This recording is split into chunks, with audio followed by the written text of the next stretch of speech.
guys! Welcome to Jill in Yan! Yay! We have a visitor today from... Hi guys, what's up? Okay, so mga cousins nila, Alex and my kids, yan si Sean and Kyle. Ayaw. Punta muna kami sa...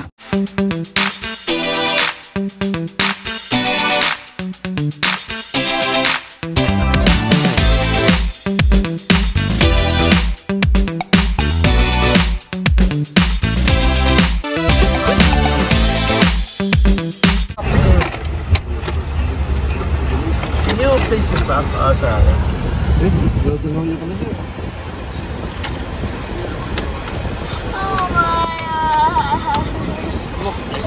Ayun na sila! May free Slurpee na sila! A few moments later. Make sure you... Hi guys! Welcome to Jill in Yan! Yay! Hi! Welcome to Canada, Kyle and Sean! Nagtatago yung isa. Okay, so today ay July 11 or 7/11 at sobrang mainit. Kaya ngayon may free Slurpee tayo from 7-Eleven. Yan. Sobrang init dito guys. Timing yung vacation nila. Nagbabakasyon lang sila dito. Timing dahil super hot ang summer ngayon. Okay. Ako ay nangingitim na dahil sa work. Puro outdoor activities kami ngayon. Halos everyday ay outdoor activities. So may swimming, nagpunta kami ng spray park, splash park. Bukas ay next week pupunta kami sa zoo. Yan. So maraming mga lakad. Okay. Ipapark lang tayo ngayon. Punta tayo ng 7-Eleven dahil may free Slurpee dito guys.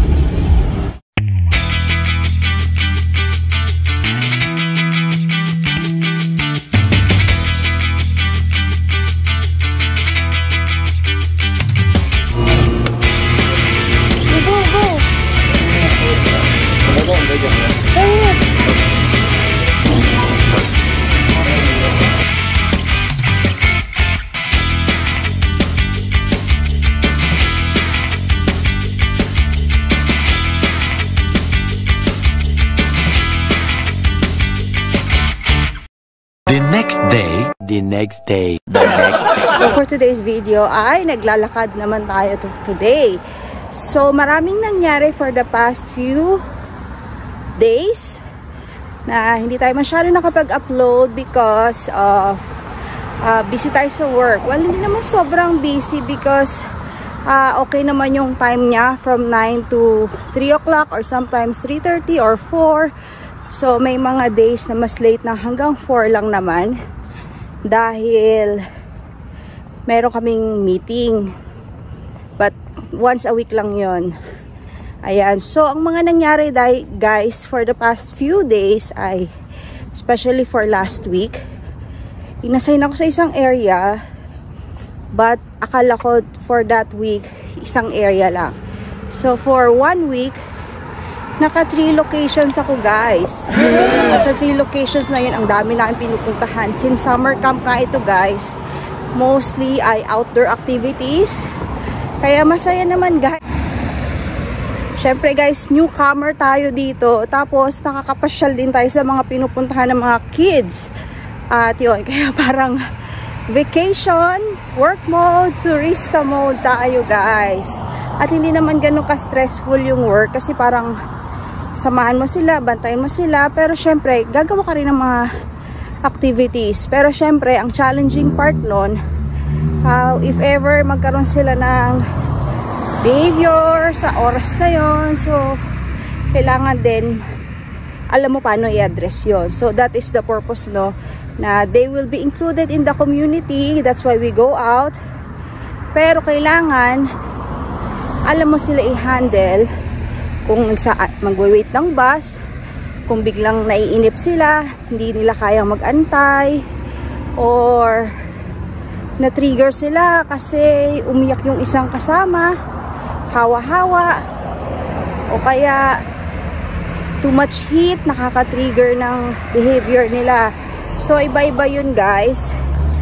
Yun yung purpose ng ating pagiging disability support worker. So, dahil maaraw guys at naglalakad ako, dahil na-assign ako dito sa malapit lang sa amin ngayon, nakaganto tayo ngayon. Ang araw! At sombrero muna tayo. By the way, ang ganda ng cap ko, diba? Ayan, from Paris. At isa pa guys, meron pa akong i-update sa inyo na yung aking brother-in-law nga pala at ang kanyang 2 kids ay nandito sa amin. Kaya medyo busy rin tayo kasi pag uwi natin, syempre, minsan umaalis sila, kasama pa ako. Pag sundo sa akin, dire-diretso alis. So, yun, pag uwi, medyo pagod na tayo. Ayan. So, bilang guys at malapit na ako sa aking location dahil meron silang 13 kids dito. Nagkaroon sila ng mga incident last week kaya kailangan nila ng support. Yun lang guys. See you. Samba.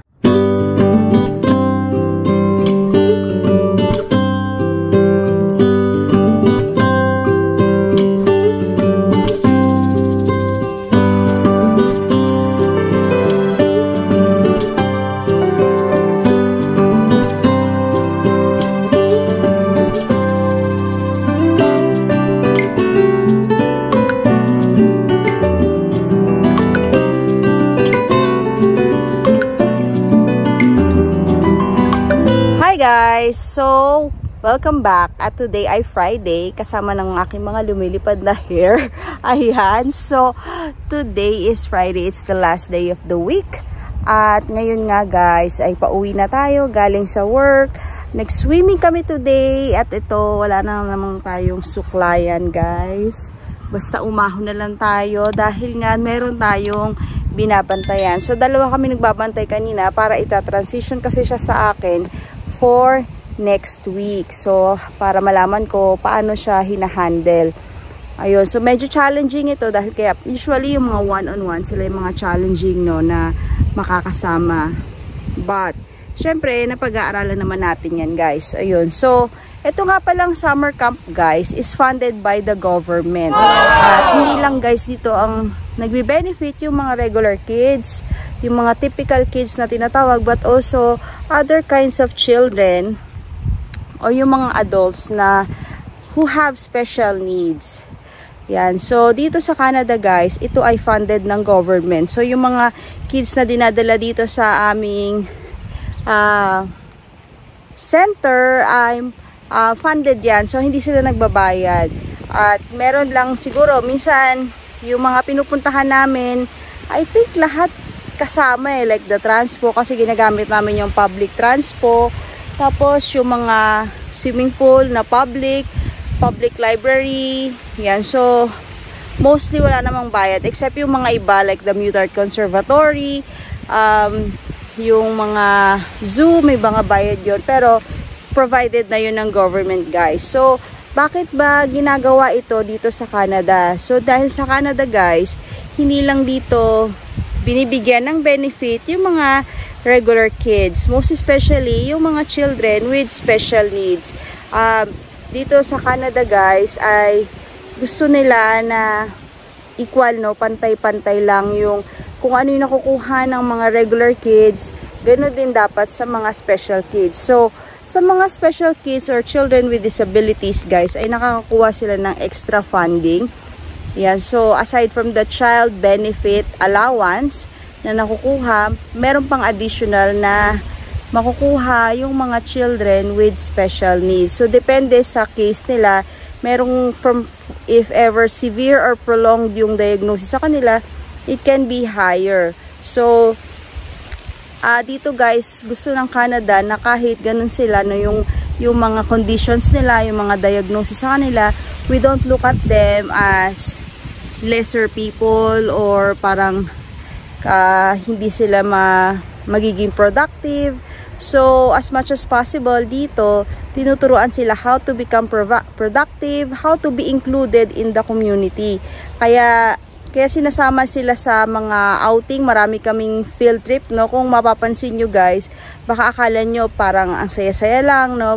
Just because magsiswimming, pupunta ng library, ganyan. But actually, this has a purpose to get them included in the community and others as well, na maging aware na when they are in the bus, no, that na magkaroon din sila ng sympathy or empathy doon sa mga tao na gano'n, na bakit sila sumisigaw or bakit ganito yung behavior nila pag nasa public place. So magiging cautious din, ay magiging ano din tayo, no, magiging aware tayo sa kanila, magiging sensitive tayo. Hindi sensitive na parang ano tayo, no, madaling mairita, but to be more, ano tawag dito, compassionate maybe. I don't know kung ano yung pinaka best term for that, but yun nga, na maging part sila ng community dito. They are not regarded as parang ano, parang others, no.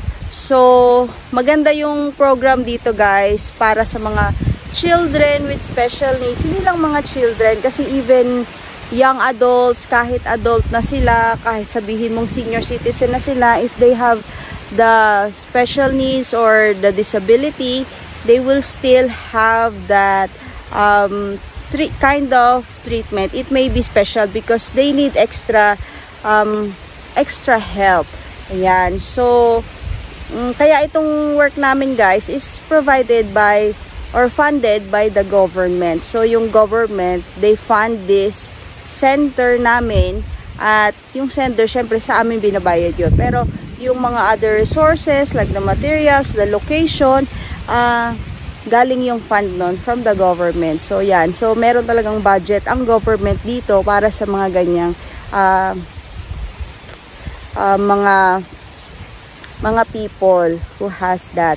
Ayun guys. So kung nagpaplano kayo magpunta dito sa Canada, by the way guys, yung mga funding for children or people with disabilities, this is yung mga funding with children or people with disabilities is available for permanent residents and Canadian citizens.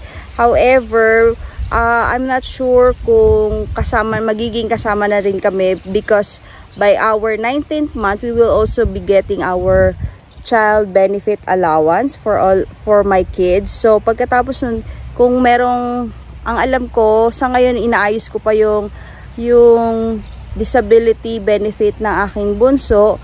So if ever, I'm not sure if makakatanggap na rin ako, or it has to be pag naging PR or Canadian citizen. So usually PR pwede na.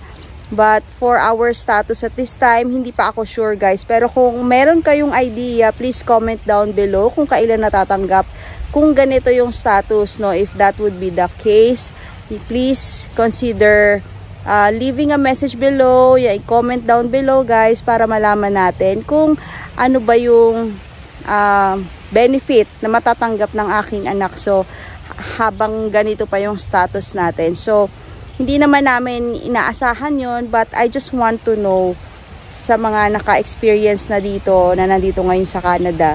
Ayan, so para din makatulong din tayo sa iba, kasi may mga nagtatanong din sa akin na meron din kasamang anak na may special needs. Ayun guys, so yun lang guys, at maraming salamat sa panonood nyo dito. Kung nakaabot kayo sa part na ito, maraming salamat. I really appreciate it. At yan, nakita nyo ang haggardness of the day, dahil nga galing tayo sa work. It is the end of day shift, end of the week. Nag-swimming kami, kaya ganito. Wala nang suklay-suklay to guys, uwi na ako. So maglalakad lang ako nito dahil nga nandito ako na-assign sa malapit sa amin. Ayun guys, and thank you for watching. I'll see you in my next vlog. Bye! Yesterday pala guys, nung nag-message yung aking team leader na to spend extra 15 hours para i-transition sa akin yung mga information tungkol sa alagaan ko for next week. So dahil kasama ko naman sila the whole day, doon ako nag-shadow, no, sa support worker na yon.